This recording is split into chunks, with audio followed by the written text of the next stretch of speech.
اچھا یہاں پہ میں عرض کر دوں کہ ہمارے ہاں جو 9 ربیع الاول کے دن عید شجاع کے عنوان سے منائی جاتی ہے، اور اسی طریقے سے اور عید زہرا کا نام جی دیا جاتا ہے، اس کے ساتھ ایک اور عنوان جو بہت بنیادی عنوان ہے، وہ خود روز اول امامت امام زمانہ علیہ السلام عید زہرا کے عنوان سے یا عید شجاع کے نام کے عنوان سے منائی جائیں، ٹھیک ہے، لیکن جو علماء اور مراجع نے فتوے دیے ہوئے ہیں ان کی طرف بھی ہماری توجہ کرنی بہت بہت ضروری ہے، کیونکہ عید زہرا کے نام سے بہت سارے شہروں کے اندر ایسے معاملات ہوتے ہیں، اس طرح کے جشن منائے جاتے ہیں جس میں دوسرے فرق کی توہین ہوتی ہے، دوسرے فرقوں کی جو ہیں جو ان کے پیشوا ہیں ان کی توہین. خود آیت اللہ العظمیٰ بہجت کا میں ایک بیان پڑھ رہا تھا.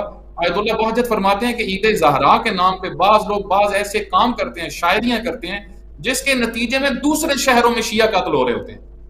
بات ادھر بالکل ہو صحیح رہی کہہ رہے ہوتی ہے، ہیں، بالکل صحیح کہہ رہے ہیں۔ قاتل دوسرے شہر میں ہو رہے ہوتے ہیں.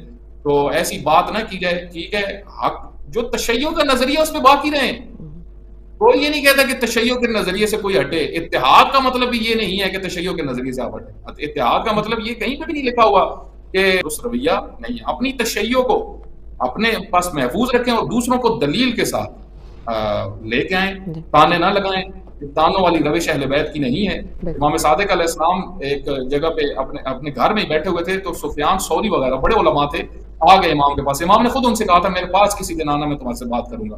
وہاں پہ امام کے خادم بیٹھے ہوئے تھے، انہوں نے تانا دیا سفیان ثوری وغیرہ کو، کہا کہ گھروں میں بیٹھ کے کھاتے ہو اور باہر جا کے نیک بن جاتے ہو. تو امام نے فرمایا ایسی باتیں نہ کرو، یہ ادھر آئے بیٹھے ہیں. تانوں سے کام نہیں چلتا، دلیل دو، دلیل دو، دلیل سنو، پھر دلیل دو. آپ دیکھیں امام زین العابدین علیہ السلام کے سامنے یزید نے آیت پڑھی، سب کتابوں کے اندر مقتل کے لکھا ہوا ہے. امام نے آیت پڑھی، اس نے پھر آیت ایک پڑھی، امام نے ایک اور آیت پڑھی، وہ اس کو ذلیل کر دیا، رسوا کر دیا.